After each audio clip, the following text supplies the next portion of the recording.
you done now? As they said in the film, Back to the Future, where we're going, we don't need roads. Oh, Brad, what have you done now?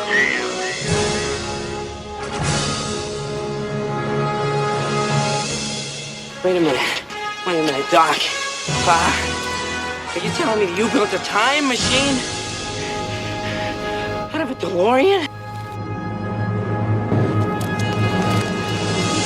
My calculations are correct. When this baby hits 88 miles per hour, you're gonna see some serious shit. Next Saturday night, we're sending you back to the future.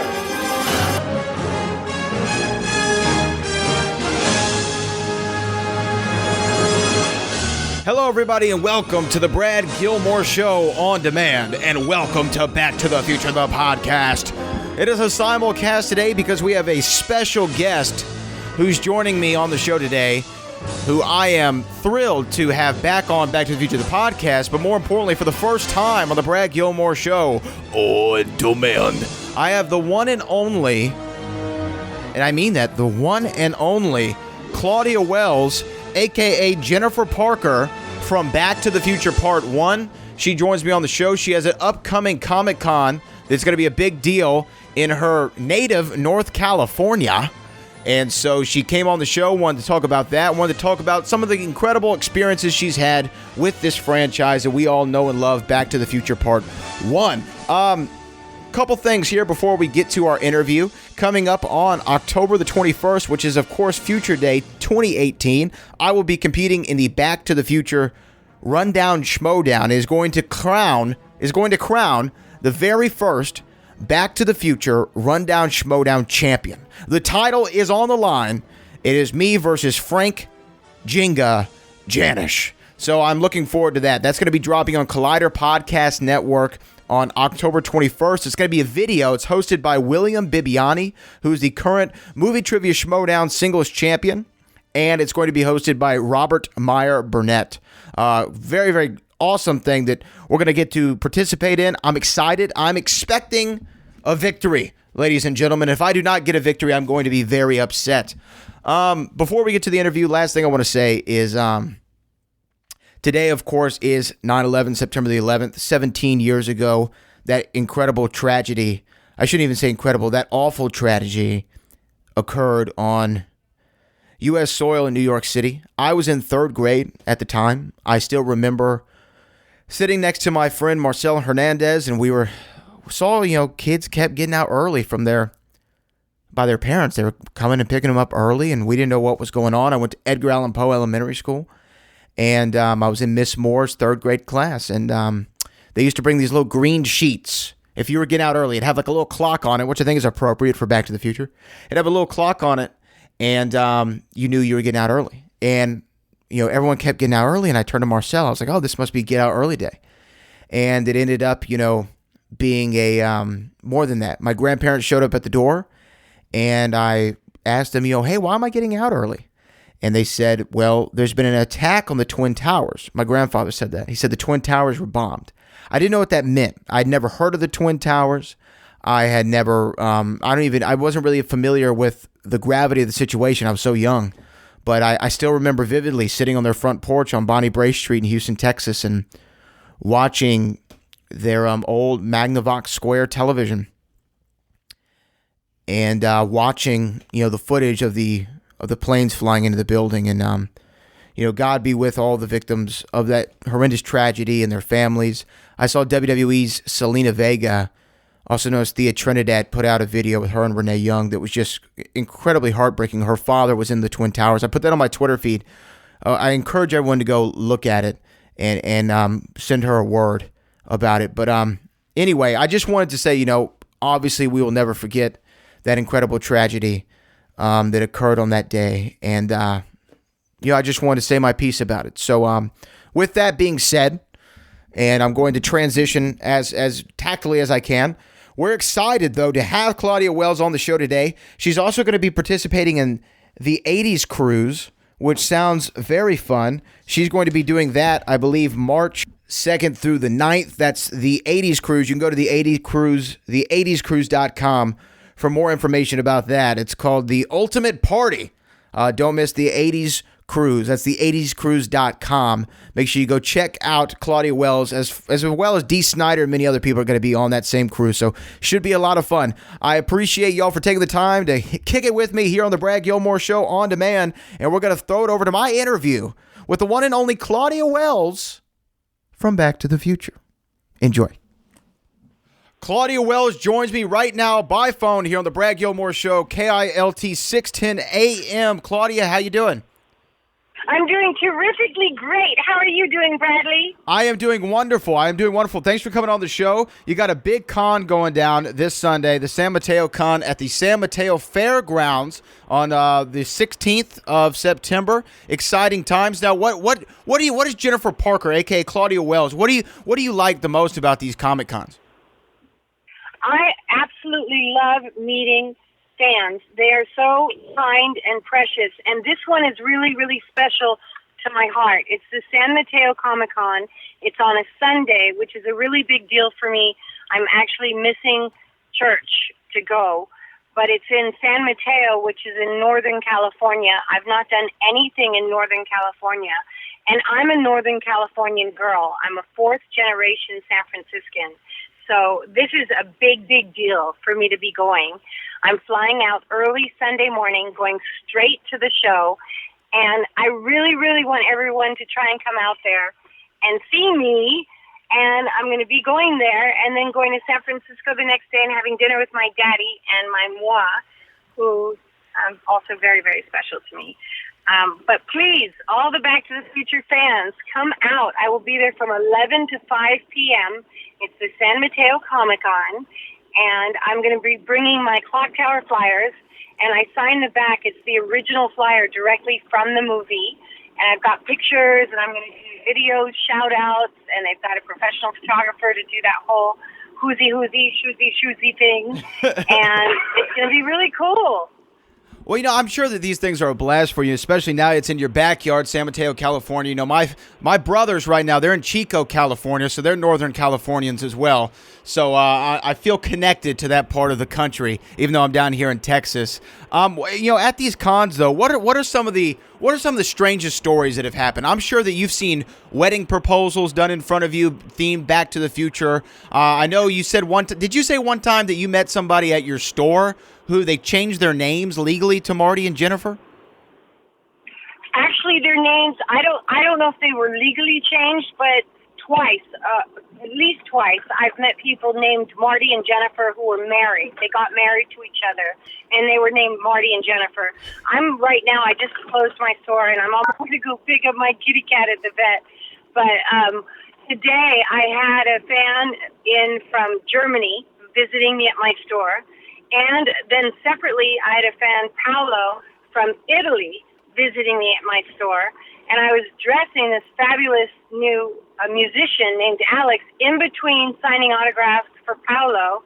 And then, I can't pronounce his name. It started with a Y. He's one of my Instagram fans. He came in, and I was signing autographs for him. And he was all the way from Germany visiting me at my store. And then I had a Facebook friend come in for me to dress him today at my store. You're busy. Oh, my goodness. And then Ben Vereen and one of my other customers, who's a Grammy Award nominated and musician, came in at the same time as Alex, who's an up-and-coming new musician. This was all just today in my store. I have fans who fly in from all over the world to meet me in my store. So I've become like a Back to the Future location spot where people can find me, it's beautiful. I mean, it was very funny because I'm like dressing Alex in between signing autographs. I'm like, hang on one sec. So it was, and then my best buddy Fergie shows up, and his DeLorean is parked on the side street. So I got to take Paolo around the corner and do a picture with him in front of a DeLorean. I'm sure that made his day. Yeah. Yeah, and he actually owns the DeLorean in Italy. So that was just like another normal day at Armani Wells in Studio City. Literally. That was just a Tuesday. How is the store going? I'm sure. I want to ask you this actually.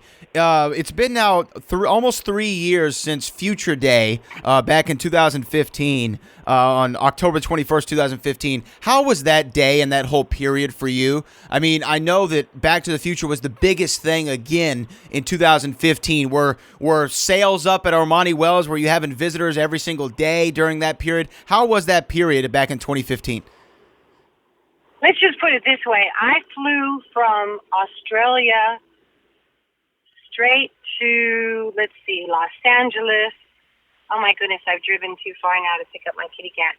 I flew from Australia to Los Angeles, changed from, in the airport, I went from one area of the airport to a different area of the airport, got onto a plane, flew to New York, went to my hotel, got a few hours sleep, then did hair and makeup, and went to the event that they had in New York for the 2015. I had been doing a worldwide tour of events all over the world, doing appearances, and I did speaking engagements, and I headlined a show in South America. I was in Tokyo. I was in probably 8 or 10 different states. I was in Washington, D.C. doing a film event. I don't even know. I'd have to look at my calendar to really... It seems like you're around the world and back again. You'd have to, I'd go through, I don't know, my Facebook posts or Instagram posts. When I was being invited to do all of these different shows, I wasn't really calculating jet lag or the fact that I'm an actual human being, not a machine. I was so intrigued and enthralled with being invited to these fabulous locations, Paris and the south of France and Japan and Australia and, then jumping to Florida and South America and New York. It was just crazy. It was fun and fabulous, but I really wasn't remembering that your body gets exhausted from jet lag and different things like that. But, it was incredible and extreme and beautiful and lovely. And then I'd come to LA and work to keep my store going and keep the merchandise going and sales and things like that. It was just a lot to take on. So now I keep things very, smooth and careful, and my store is my utter and complete focus. And then I do the occasional show, like I'm doing San Mateo, and in March I'm going to be a celebrity host for the 80s cruise, which is going to be a fantastic cruise, which I want everyone to get tickets to go on. It's leaving from Florida and going to Cozumel and Belize and these fantastic ports. It's March 2nd through the 10th, the 9th or the 10th. It's going to be absolutely incredible.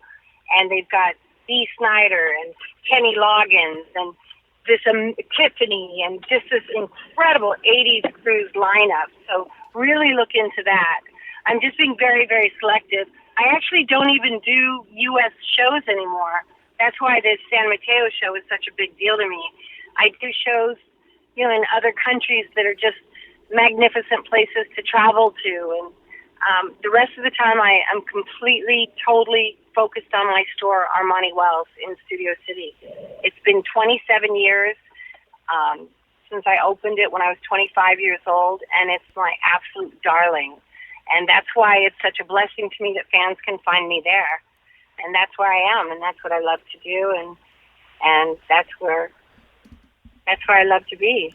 No, and I understand you found that passion project, and you've put everything that you can into it, and I think it's definitely paid off for you. I got to come by the store next time. I'm going to be in LA in a couple of months. I got to stop in because I love dressing nice, and I know that Claudia Wells would definitely hook it up and make me look like a movie star. So I definitely got to come see that. One more question though for you. Before we get you out of here, and it's, of course, again, the San Mateo Comic-Con going down this Sunday, September the 16th. You can get tickets. We're going to tweet the link out for you, but it's going to be at the San Mateo Fairgrounds, and that is 2495 South Delaware, San Mateo, California. You can go to SouthCityComicCon.com to get tickets for it. But my last question is, and I found this out, there was a book that was put out by a guy named Cassine Gaines, and he put out a book called We Don't Need Roads. Okay, yes, I'm sure you were interviewed for it or you've seen it. And there was something... I was interviewed for it. Yeah, well, there was something I learned in there about you that I did not know. I always thought that you were cast for the film for the entirety of the film. I did not know that you weren't there during the Eric Stoltz period of filming. So were you cast and then let go because you had a pilot for another television pilot, and then when they recast the Marty McFly role is when you came back on? Is that right? I wasn't let go, actually. I was cast, and then I had to. The let go part sounds like I was fired. I was cast, and then you had to drop out because you had another TV show. Yeah. Unfortunately, ABC wouldn't share me with Amblin. The pilot Off the Rack with Ed Asner and Eileen Brennan that I was one of the stars of, it got picked up to be a TV series, and I was supposed to do it at the same time as Back to the Future. They hadn't expected that it would get picked up. So ABC wouldn't share me, but because Off the Rack was my original commitment, I had to back out of doing Back to the Future. So even though I was cast with Eric Stoltz, or when Eric Stoltz was cast, because he filmed and then didn't end up completing, when they cast Michael, I was then available, and the girl that they had cast in my part was too tall, according to, different people's opinions. So she was let go, and I was rehired. So I got my part again, and then I got to be Back to the Future's Jennifer Parker, which I just so grateful for, and I consider it one of the greatest blessings, truly, of my life. It's affected my life in such a beautiful, current way. I am tickled pink about it, and every day, Back to the Future affects my life. And every day, the love from different fans all over the world continuously affects my life. And even my charity, Kids in the Spotlight, we help foster kids. And because of Back to the Future, I get to have a tangible effect on, even with the charity. It's just amazing how it affects everything I do on such a beautiful level. I don't take any of it for granted. I really don't. I really appreciate it. It would have been crazy, if they continued to go with Eric Stoltz, and then, none of this would have happened. But I guess, and you've alluded to that you're a church-going woman, like I am a religious person as well, and sometimes I think that God is just at work, and we know that He works in mysterious ways, and I think it was preordained. It was your destiny, or your density, if you will, to be in that film. I agree. It has to be, because you know what? Goonies was down to me and one or two other girls. Gremlins was down to me and one other two. I never know whether it's either one or two other girls winning screen tests, and also young Sherlock Holmes. So by the time Back to the Future was one audition, and I got the part. Exactly. It just seems like it was definitely your destiny to be in that and to portray the role of Jennifer Parker. Absolutely. Amen. Absolutely. Thank you. Well, I appreciate you for coming on the show, the Brad Gilmore Show here on KILT 16 AM. I appreciate you for stopping by and for doing that little video for me as well. And make sure that if y'all want to keep up with Claudia Wells, go to ClaudiaWells.com. She's got that incredible store, Armani Wells, located there in Studio City. And make sure you check her out this Sunday at the San Mateo Comic-Con. September the 16th, that's this Sunday at the San Mateo Fairgrounds. You can get tickets at SouthCityCon.com. Claudia, thank you so much for taking the time. I appreciate it, and I accidentally just cut off a policeman, and he was very nice not to pull me over. So, amen and hallelujah. My goodness. Okay. Thank you so much, Claudia. We appreciate it. Thank you so much. God bless you. Of course, that was the amazing Claudia Wells joining me here on the Brad Gilmore Show on Demand. And I wanted to share this. After we hung up from the phone, she gave me a call right back, and she had something else that she wanted to say. And, obviously I'm from the South. I grew up in a Baptist church, so, God's always on my mind. and I'm a religious, I guess, more spiritual person. But she called back in to deliver us this little word. So I wanted to check this out. I recorded it. This is Claudia Wells calling back in for just a little message. You know what's cool? You mentioned religious. I like to think of myself as spiritual, and when you're saying about density, you're absolutely right, because I live on the verse Romans 8:48, and it's all things work together for good for those who love the Lord and are called according to his purposes. And I totally live on that. It's all things work together for good for those who love the Lord and are called according to his purposes. So you're absolutely right. Oh, well, I appreciate it. I appreciate it. You know, spiritual religion, you know, it's definitely something that I think everyone has that guiding light in their life, and I think it's up to everyone to find it. You know, I found it down here in Texas. You know, my grandmother, you know, put me in Baptist school real early, so, you know, the Lord's always guided me in the right way, and I appreciate you sharing those words. You got it. All right, well, you have a good one, Claudia. Thank you so much. Okay, thanks. Bye-bye. Once again, we want to thank Claudia Wells for coming on the show. Make sure you check her out at the South City Comic Con in San Mateo, California, on the San Mateo Fairgrounds this Sunday, September the 16th. Save the clock tower and go see Claudia Wells do it like it's supposed to be done at the South City Comic Con in San Mateo, California. I hope you've enjoyed this edition of the Brad Gilmore Show and Back to the Future, the podcast. Until next time, I'm Brad Gilmore, and I'll see you in the future. Oh, Brad, what have you done now? Oh, Brad, what have you done now?